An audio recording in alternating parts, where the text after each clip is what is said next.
I'd like to start off by talking about the notion of identity. 2019 census estimates found that 1 in 10 of us as U.S. citizens can trace our ancestry to Ireland. I myself am one of these citizens. My great-grandfather emigrated from Ireland in 1931. My favorite story about my great-grandfather is the one in which he overhears two old women speaking in a language he doesn't recognize, only for him to later realize that they were speaking his nation's native tongue. According to Ireland's Central Statistics Office in 2016, 3.5% of Irish citizens speak Irish Gaelic on a daily basis. In spite of this, the language is seen everywhere in Ireland, from street signs to the official titles of Irish politicians.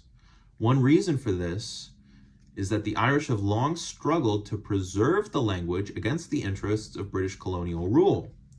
In this speech, I will examine the relationship between the struggle for Irish freedom and the struggle to preserve the Irish language. We should begin, however, by examining how it is that the Irish language came to disappear. In his 2015 book, A History of the Irish Language, the historian Aidan Doyle cites three main reasons for the language's disappearance. The first reason is that English was the language of power, and that Irish parents realized that in order for their children to get ahead, they would have to learn English. The second reason was the potato famine in 1845, which killed off many Irish farmers, many of whom still spoke Gaelic. The third reason was the growing realization that Irish citizens might need to immigrate.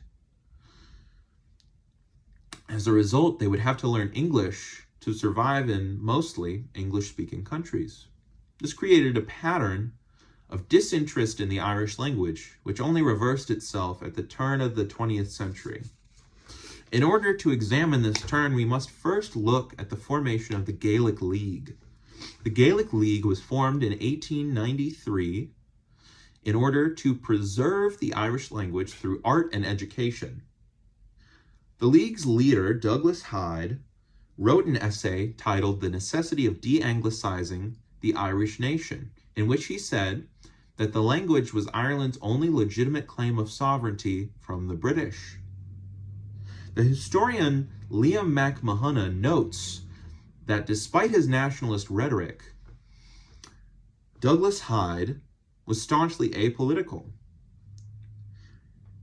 In his essay, Hyde's Ideological Ambivalence, from 2018, McMahon notes that Hyde wanted to create a Gaelic League that included both separatists and loyalists, Protestants and Catholics, landlords and tenants.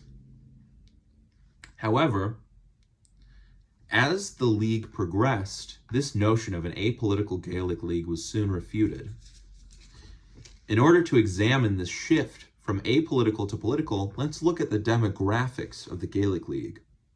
Many young members of the League were also members of paramilitary forces like the Irish Republican Brotherhood, which sought to overthrow the English government through the use of violent force if necessary. And again, this is according to the historian Aidan Doyle. One such member was Padraig Pearse, who wrote an essay in 1913 titled The Coming Revolution, in which he stated, "We never intended to be Gaelic Leaguers and nothing more than Gaelic Leaguers." In 1916, these paramilitary forces eventually overthrew the English government in Ireland. And it's important to note that 6 out of 7 of the ratifiers of the newly proclaimed Irish Constitution were members of the Gaelic League. What followed were 33 years of violent conflict.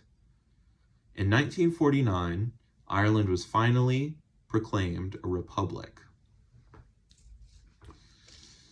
It would be fair to say that figures like Padraig Pearse and Douglas Hyde might be disappointed in the results of the Irish Revolution and the attempts to revitalize the language.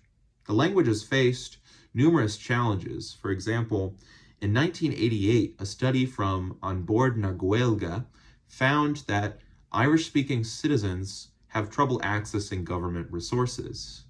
As well, a study from the Electronic Journal of Elementary Education found that there's no standard for Irish language education, and this study was published in 2015. What's interesting about the Irish language, of course, is that it exemplifies how pernicious colonialism can be. The British were able to deprive the Irish of their language for centuries, despite decades of advocacy. As well, it's interesting to note how the language is both alien and incredibly important to Ireland's national consciousness. Thank you.